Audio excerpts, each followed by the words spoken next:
Балалар, сәлеметсіңдер ме? Қазір бізде қазақ тілі сабағы. Қазақ тілі сабағының ортақ тақырыбы сәулет өнері. Бүгінгі бөлімшеміз балалар жалаң және жайылма сөйлем деген ұғымдармен танысатын боламыз. Сабақтың мақсаты жалаң және жайылма сөйлем туралы білетін боласыңдар. Сол ережелерді сызбаға түсіруді үйренетін боласыңдар. Олай болса балалар, сабағымыздың мақсатына жету үшін қазір бейне баянды тамашалап көріңдер. Балалар, бүгінгі сабағымыздың мақсатына жету үшін мына екі сөйлемді талдап көрейік. Ең алдымен бізге екі жай сөйлем берілген. Жазира биледі және Жазира әдемі биледі деген. Ендеше осы екі сөйлемді сөйлем мүшелеріне талдап көрейік. Бірінші сөйлем Жазира биледі. Жазира не істеді? Бұл сөйлемнің баяндаушы болады. Ендеше баяндаушты біз екі сызықпен сызамыз, білеміз. Биледі кім? Жазира. Бұл бастауыш болады екен. Енді бұл сөйлем балалар тек қана бастауышпен баяндауыштан ғана құралған сөйлем екен. Яғни тұрлаулы мүшелер ғана бар екен сөйлемнің. Ал екінші сөйлемді талдап көретін болсақ, Жазира әдемі биледі. Жазира не істеді? Биледі. Баяндауыш. Биледі кім? Жазира. Бұл бастауыш болады. Жазира қалай биледі? Әдемі биледі. Ендеше бұл тұрлаусыз мүше болады. Ендеше осы екі сөйлемді салыстырып көрейікші. Бірінші сөйлемде тек қана баяндауыш пен бастауыштан ғана құралған. Яғни сөйлемнің тұрлаулы мүшелері ғана бар. Олай болса балалар, ал екінші сөйлемде тұрлаулы мүшелер де бар. Бастауыш пен баяндауыш және тұрлаусыз мүшелер де бар екен. Ендеше осы жерде екі сөйлемге қарап біз балалар жай сөйлем екіге бөлінетінін біліп отырмыз. Тек қана бастауыш пен баяндауыштан ғана құралатын сөйлем бұл жалаң сөйлем деп аталады екен.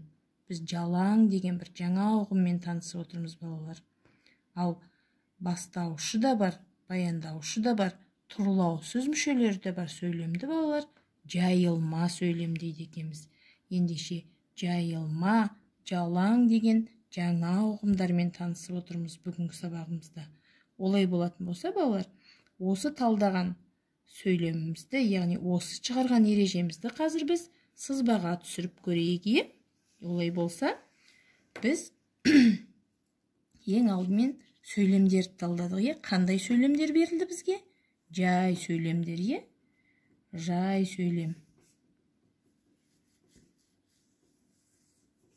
Біз айттық, жай сөйлем нешеге бөлінеді екен? Екіге бөлінеді екен. Қандай болып бөлінеді екен? Жалаң және жайылма болып екіге бөлінеді екен. Жақсы, жалаң сөйлемдер қандай сөйлем мүшелерінен тұрады екен дедік балалар біз? Тек қана бастауыш пен баяндауыштан тұрады екен. Бастауыш және баяндауыштан тұрады екен.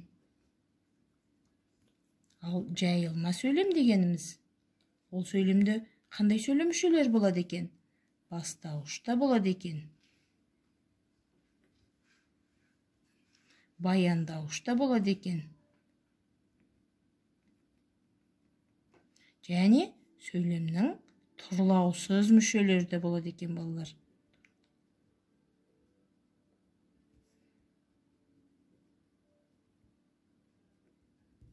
Ал бастауышта, баяндауышта сөйлемнің тұрлаусыз мүшелері де болатын болса, ол сөйлем жайылма сөйлем деп аталады екен.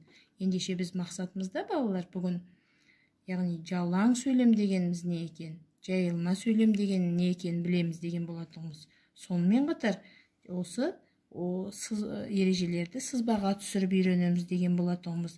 Ендеше біз жай сөйлемнің, тағы да бір рет қайталап айтам, екіге бөлінетінін білдік. жалаң және жайылма. Жалаң сөйлем дегеніміз ол тек қана бастауыш пен баяндауыштан тұрады екен. Ал жайылма сөйлем дегеніміз бастауышы да бар, баяндауышы да бар және тұрлаусыз мүшелері де бар сөйлемдерді айтады екенбіз. Ендеше, бұл тапсырмалар арқылы біз сабағымыздың мақсатына жетуге қадам жасадық деп ойлаймын. Балалар, осы бүгінгі сабағымыздың мақсатымызға жету үшін ұсынылған бейне баянды қаншалықты түсінгендіктеріңді білу мақсатында енді тапсырмалар орындайық. Ол үшін дәптерімізді ашып, 14 желтоқсан оқу тапсырмалары деп жазайық. Бүгінгі көркем жазу сәтіне ю әрпінің бас әрпі және кіші әрпін жазатын боламыз. Олай болса, балалар, бірінші оқу тапсырмамыз. Берілген сөйлемдерден жалаң сөйлемдерді бір бөлек, жайылма сөйлемдерді бір бөлек көшіріп жазу керексіңдер. Олай болса, сендерге мынадай сөйлемдер берілген. Қыс басталды, қыста қар қалың жауады, арман шаңғы тепті, терезе ашылды, Астанада ғимараттар көп. Осы сөйлемдерді екіге бөліп жазасыңдар. Мұндағы дескрипторларымыз, балалар, бірінші жалаң сөйлемдерді жазады, екінші жайылма сөйлемдерді жазады, үшінші көркем жазады, төртінші сауатты жазады. Жақсы, балалар. Келесі оқу тапсырмамыз 36-шы жаттығу 112-ші беттен.